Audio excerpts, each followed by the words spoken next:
কসাই বলে আমার মা প্রতিদিন রাতে খুশি হয়ে একটা পাগলা দোয়া করে, গত কয়েক বছর ধরে এই দোয়াটা করছে, অনেক বছরের দোয়া। আমি জানি কোনো দিন এই দোয়াটা কবুল হবে না। সৈয়দনা মুসা বললেন কি দোয়া? সৈয়দনা মুসা আলাইহিস সালাম আল্লাহরে বললেন, আল্লাহ মাইয়াকুনু জালিসি ইয়াউমাল কিয়ামা, কিয়ামতের দিন আমার সাথী কে হবে? আল্লাহ বললেন সাহিবুকা ফিল জান্নাতি জাজ্জার, কিয়ামতের দিন তোমার সাথী হবে একজন কসাই। কে হবে? জোরে বলেন না। সৈয়দনা মুসা আলাইহিস সালাম একটু ফেড়া হলেন, কিরে কসাই কেন আমার সাথী হবে? আমি নবী মানুষ, নবী হবে আমার সাথী, আল্লাহর ওলিরা হবে আমার সাথী, কেন কসাই হবে আমার সাথী? রব্বুল আলামিন বললেন মুসা যাও নিজেই যে দেখে আসো কেন কসাই হবে তোমার সাথী। সৈয়দনা মুসা আলাইহিস সালাম কসাইয়ের দোকানে গেলেন, যে দেখে না কসাইয়ের স্পেশাল কোনো আমল নাই, খালি গোশত কাটে। কি কাটে? সারাদিন গোশত কাটার পরে বিকেলবেলা বড় একটা গোশতের টুকরা নিয়ে প্যাকেট করে বাড়ির দিকে রওনা হয়। সাইয়েদনা মুসা আলাইহিস সালাম তিনিও কসাইয়ের পেছনে পেছনে ছদ্মবেশে রওনা হয়ে যায়। কসাই বাড়িতে ঢোকার পরে সাইয়েদনা মুসা আলাইহিস সালাম দরজায় নক করতে লাগলেন। কসাই দরজা খুলে দিতে লাগলো। সাইয়েদনা মুসা আলাইহিস সালাম পরিচয় গোপন করে বলে, আমি একজন মুসাফির, আজকে রাতে ও কসাই ভাই আপনার বাড়িতে থাকতে চাই। কসাই বলে আহলান সাহলান, আসেন এই ঘরের মধ্যে বসেন, পাশের ঘরে আমার একটু কাজ আছে। পাশের ঘরে যে কসাই মাচার উপর থেকে বৃদ্ধা একটা নারীকে নামিয়ে নিজ হাতে গোসল করিয়ে টাওয়াল দিয়ে গা মুছে গোশত রান্না করে রুটি বানিয়ে রুটি আর গোশত এই বৃদ্ধা মহিলার মুখের মধ্যে তুলে দেয়। মহিলাটা তৃপ্তি সহকারে খাওয়ার পরে হাত দুইটা উপরের দিকে তুলে আঁচলটা পেতে আল্লাহর ডেকে বলে, আল্লাহ আমার ছেলের উপর আমি সন্তুষ্ট, এই বলে বিড়বিড় করে কি যেন দোয়া করে দেয়। মহিলাটাকে খাওয়ানোর পরে কসাই প্লেটের মধ্যে গোশত আর রুটি এনে সাইয়েদনা মুসার কাছে এসে বলে, ও মুসাফির ভাই, এই নেন আপনার রাতের খাবার।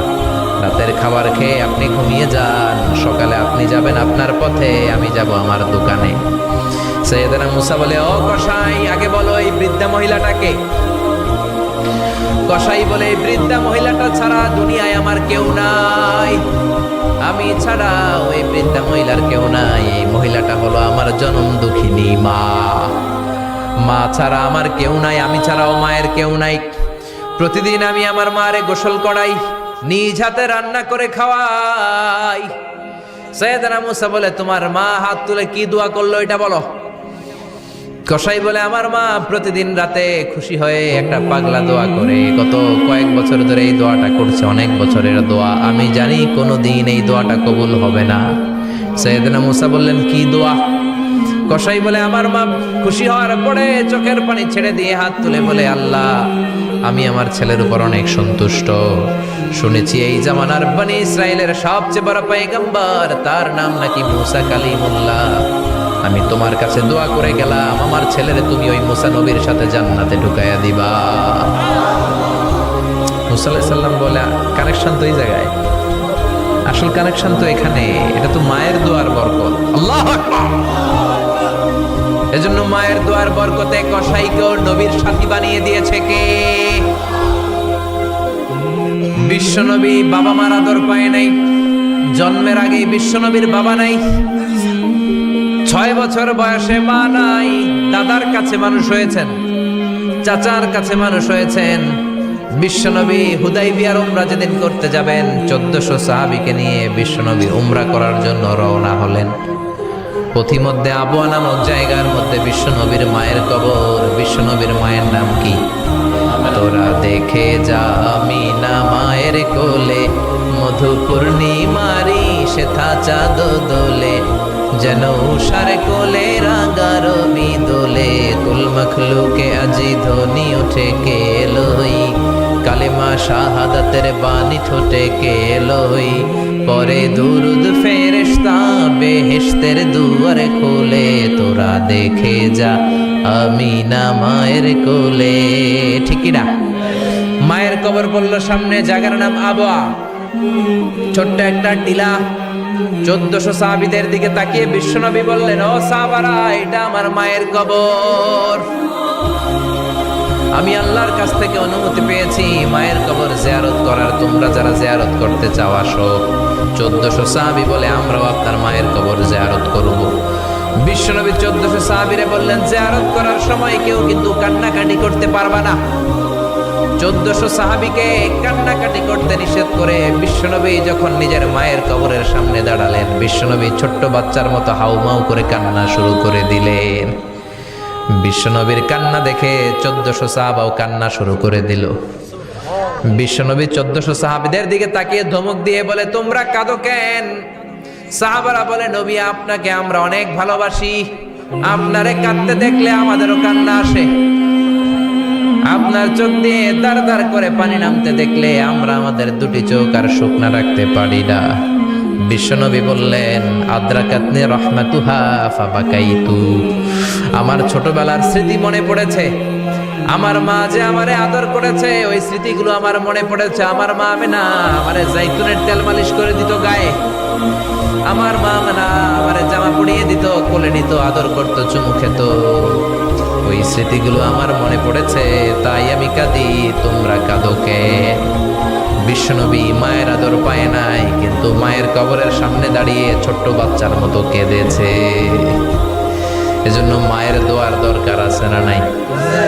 বিশ্বনবী কানা ইউকাসিমুল আহমান ফিল জিআররানা, জিআররানা নামক জায়গার মধ্যে বিশ্বনবী কুরবানির গোশত বিতরণ করছেন। কিসের গোশত?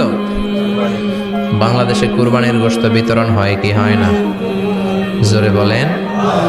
বিশাল লম্বা লাইন, বিশ্বনবী লাইনের মধ্যখান থেকে বৃদ্ধা একটা নারীকে আলাদা করে নিয়ে আসলেন। বিশ্বনবী নিজের গায়ের চাদরটা বিছিয়ে দিলেন, মহিলাটারে বসালেন, বড় একটা গোশতের টুকরা দিলেন, প্যাকেট দিলেন। বৃদ্ধা মহিলাটাও বিশ্বনবীর মাথার মধ্যে হাত বুলিয়ে দিয়ে দোয়া করে গেল। সাহাবীরা বললেন, ইয়া রাসূলুল্লাহ, ইয়া হাবিবাল্লাহ, হাজার হাজার মানুষ, কাউকে তো লাইন থেকে আলাদা করলেন না, কে এই বৃদ্ধা মহিলা? কেন এই মহিলারে নিজের চাদরের উপরে বসতে দিলেন? বিশ্বনবী বললেন, জন্মের আগে আমি বাবা হারালাম, 6 বছর বয়সে মাকে হারিয়েছি, মায়ের বুকের দুধ আমি খেতে পারি নাই, যেই মহিলাটারে আমার চাদরের উপরে বসতে দিলাম এই মহিলাটা হলো আমার দুধ মা হালিমা, বনু সাদ গোত্রের হালিমা। এই হালিমার বুকের দুধ খেয়ে আজকে আমি তরতাজা নবী মুহাম্মদ। চিল্লায় কোন আল্লাহু আকবার। এজন্য মা বাবার দোয়ার দরকার আছে না নাই? কখনো মা বাবার সাথে বেয়াদবি করা যাবে না, গরম আওয়াজে কথা বলা যাবে না, উচ্চবাচ্য করা যাবে না, কোমল আচরণ করতে হবে, মা বাবার দোয়া নিতে হবে। কোনো কারণে মা বাবার সাথে যদি ঝগড়া হয়, বাক বিতণ্ডা হয়, আজকের মাহফিলের পরে মা বাবার পা ধরে আমরা ক্ষমা চাবো। রাজি আছেন? সবাই রাজি আছেন? কেউ যদি মা বাবার পা ধরে ক্ষমা চায়, মা বাবা কি ক্ষমা না করে পারে? আর আম্মা আব্বার পায়ে ধরে চোখের পানি ছাড়তে কি কোনো লজ্জা আছে? জোরে বলেন, আছে? আজকে আমরা ক্ষমা চাইব, আজকে আমরা দোয়া নিব। মা বাবার দোয়া সবচেয়ে বড় দোয়া। মায়ের দোয়া থাকলে ওই ব্যক্তি কখনো ব্যর্থ হয় না। মায়ের দোয়া, আল্লাহর রহমত, এই দুইটা জিনিস যদি কারো জীবনে থাকে, সফলতা তার হাতে ধরা দিবে, ঠিক কি না? এজন্য আল্লাহ বললেন, আমার স্পেশাল ফয়সালা দুইটা। কয়টা? وَقَضَى رَبُّكَ أَلَّا تَعْبُدُوا إِلَّا إِيَّاهُ وَبِالْوَالِدَيْنِ إِحْسَانًا। প্রথম ফয়সালা ইবাদত হবে একজনের, তিনি কে? আল্লাহ ছাড়া অন্য কারো জিকির করা যাবে? আল্লাহ ছাড়া অন্য কারো কাছে যাওয়া যাবে? আল্লাহ ছাড়া কোনো মাজারে যে সেজদা দেওয়া যাবে? দ্বিতীয় ফয়সালা হলো মাতা পিতার খেদমত করতে হবে। আমরা যতটুকু পারি মা বাবার জন্য অর্থ ব্যয় করব, তাদের খেদমত করব, তাদের কাছ থেকে দোয়া নিব। আমাদের জীবনকে উজালা করে দিবে কে? আরো জোরে বলেন, কে? আল্লাহ তাআলা আমাদের সবাইকে কথাগুলো বোঝার ও আমল করার তৌফিক দান করুক। আমরা পড়ি আমিন।